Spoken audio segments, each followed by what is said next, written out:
అధినేత కేసీఆర్ కే సవాల్ విసురుతున్నారు బీజేపీ నేత ఈటెల రాజేందర్. ఈ ఎన్నికల్లో తన సొంత నియోజకవర్గమైన హుజురాబాద్ తో పాటు గులాబీ బాస్ కేసీఆర్ ప్రాతినిధ్యం వహిస్తున్న గజ్వేల్ నియోజకవర్గం నుండి కూడా పోటీ చేస్తానని ఈటెల ప్రకటించారు. ఇది రాజకీయ వర్గాల్లో కాకరేపింది. ఎందుకంటే ఈటెల రాజేందర్ ను తేలిగ్గా తీసుకోవడానికి వీల్లేదు. ఈ విషయం అందరికంటే ఎక్కువగా కేసీఆర్ కే తెలుసు అంటున్నారు రాజకీయ పండితులు. బీఆర్ఎస్ పార్టీకి రాజీనామా చేసిన తర్వాత ఈటెల రాజేందర్ ను ఉప ఎన్నికల్లో ఓడించడానికి కేసీఆర్ సర్వశక్తులు ఒడ్డినా లాభం లేకపోయింది. కేవలం ఈటెలను ఓడించడానికే ఆయన దళిత బంధు పథకానికి అప్పటికప్పుడు శ్రీకారం చుట్టారు. అయినా ఈటెల విజయం సాధించారు.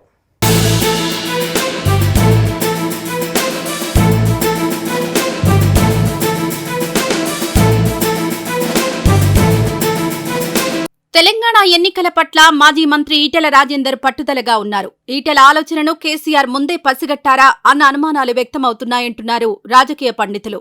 ఈటెల గజ్వేల్ నుండి పోటీ చేసే అవకాశాలున్నాయని ఊహించడం వల్లనే కేసీఆర్ గజ్వేల్తో పాటు కామారెడ్డి నుండి పోటీ చేయాలని నిర్ణయించుకుని ఉంటారని వారు భావిస్తున్నారు. వ్యవహార దక్షత కలిగిన వాడు, మంచి వక్త, ఎన్నికల వ్యూహకర్త అయిన ఈటెల రాజేందర్ బరిలోకి దిగితే పోటీ కఠినంగానే ఉంటుందని కేసీఆర్ కూడా అంచనా వేస్తున్నట్లు చెబుతున్నారు. అందుకే ఎందుకైనా మంచిదని 2 నియోజకవర్గాల ఫార్మాలు తెరపైకి తెచ్చారని అంటున్నారు.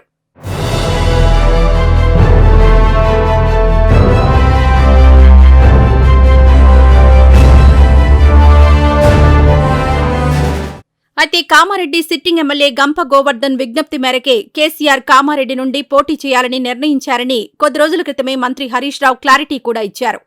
కేసీఆర్ వంటి పాపులర్ లీడర్ కామారెడ్డి నుంచి పోటీ చేస్తే దాని ప్రభావం మొత్తం జిల్లాపై ఉండి బీఆర్ఎస్ కు భారీ మెజారిటీలొస్తాయన్న వ్యూహంతోనే కేసీఆర్ కామారెడ్డిని ఎంచుకున్నారని పార్టీ వర్గాలు కూడా అంటున్నాయి.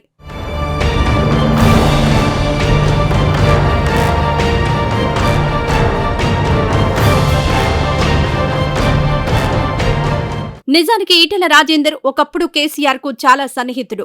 తెలంగాణ ఉద్యమంలో కేసీఆర్ కు మొదట్నుంచి అండగా ఉన్నారు ఈటెల రాజేందర్.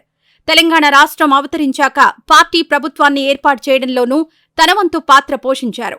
అన్ని విషయాల మీద అవగాహన ఉన్న నాయకుడే కాకుండా సమర్థవంతుడు కావడం వల్లనే ఈటెల రాజేందర్ కు మంత్రివర్గంలో కీలక పదవులు అప్పగించి గౌరవించారు కేసీఆర్.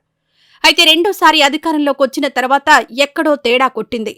కేసీఆర్ కు ఈటెలకు మధ్య దూరం పెరుగుతూ వచ్చింది. ఇదే అదునుగా కొందరు ఇద్దరి మధ్య మరింత నిప్పులు పోశారని అంటారు. మొత్తం మీద ఒకరినొకరు భరించలేని స్థాయికొచ్చారు.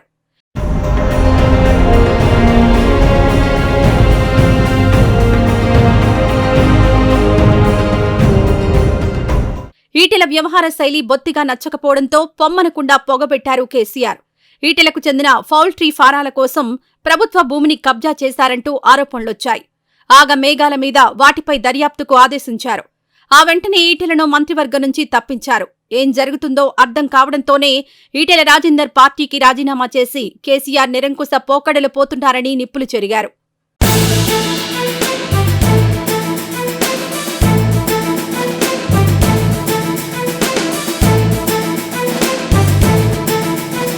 ఈటెల రాజేందర్ రాజీనామాతో హుజూరాబాద్కు ఉప ఎన్నికలు అనివార్యమయ్యాయి. ఎట్టి పరిస్థితుల్లోనూ ఈటెల గెలవడానికి వీల్లేదని కేసీఆర్ పంతానికి పోయారు.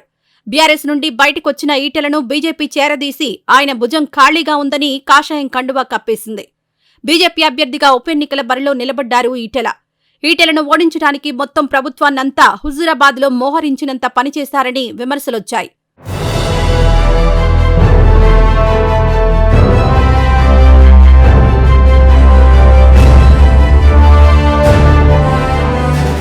అధికారం కేసీఆర్ చేతుల్లో ఉంది కాబట్టి ఈటెలను వెంటాడుతున్నారన్న ప్రచారం కూడా జనంలో జరిగిపోయింది. అది పాలకపక్షం పట్ల వ్యతిరేకత పెంచింది. ఈటెల రాజేందర్ పట్ల సానుభూతి పెరిగింది. అదే ఈటెలను ఎన్నికల్లో గెలిపించింది. కేసీఆర్ అంచనాలు తలకిందులు చేసింది కూడా అదే.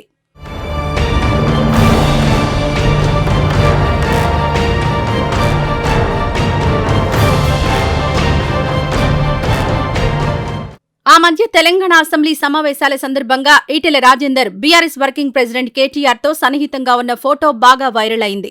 ఈటెల రాజేందర్ను మళ్లీ బీఆర్ఎస్లోకి తీసుకొస్తారన్న ప్రచారమూ జరిగింది. దానికి తగ్గట్లే అసెంబ్లీలో కేసీఆర్ మన ఈటెలన్నకు ఏం కావాలనో అన్నీ చేయండి అంటూ మంత్రులకు, అధికారులకు ఆదేశాలిచ్చారు. ఇదంతా కూడా కేసీఆర్ మైండ్ గేమే అని ఈటెల తన సన్నిహితులతో అన్నట్లు సమాచారం.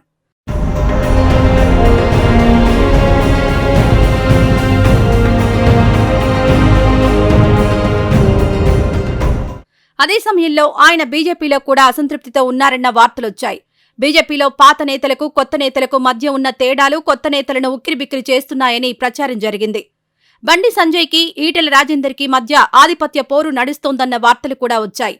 అందులో భాగంగా ఈటెల కాంగ్రెస్లో చేరినా చేరొచ్చని అన్నారు. కానీ బీజేపీ అగ్రనాయకత్వం ఈటెలకు సముచిత ప్రాధాన్యత ఇవ్వడంతో ఆయన అందులోనే కొనసాగుతున్నారు.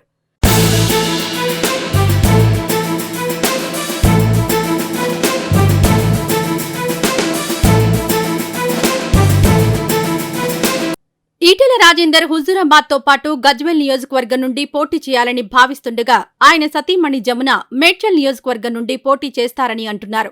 ఈటెల గజ్వేల్లో పోటీ చేస్తే కేసీఆర్ విజయావకాశాలు ఎంతో కొంత దెబ్బతినడం ఖాయమంటున్నారు రాజకీయ పండితులు. ఈటెల రాజేందర్ను పార్టీ నుండి పంపిన తీరు పట్ల ఆయన సామాజిక వర్గం ప్రజలు అసంతృప్తితో ఉన్నారు.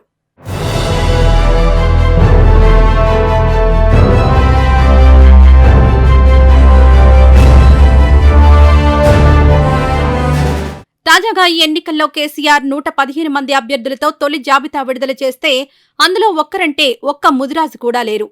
తెలంగాణ జనాభాలో 18% పైగా ఉన్న ముదిరాజులు ఏ ప్రభుత్వం అధికారంలోకి రావాలో శాసించగల స్థితిలో ఉన్నారు. అందుకే కేసీఆర్పై బలమైన ఈటెలను బరిలోకి దింపాలని బీజేపీ వ్యూహరచన చేస్తోందని అంటున్నారు. మొత్తానికి ఈ ఎన్నికలు చాలా రసవత్తరంగా ఉండడం ఖాయమంటున్నారు.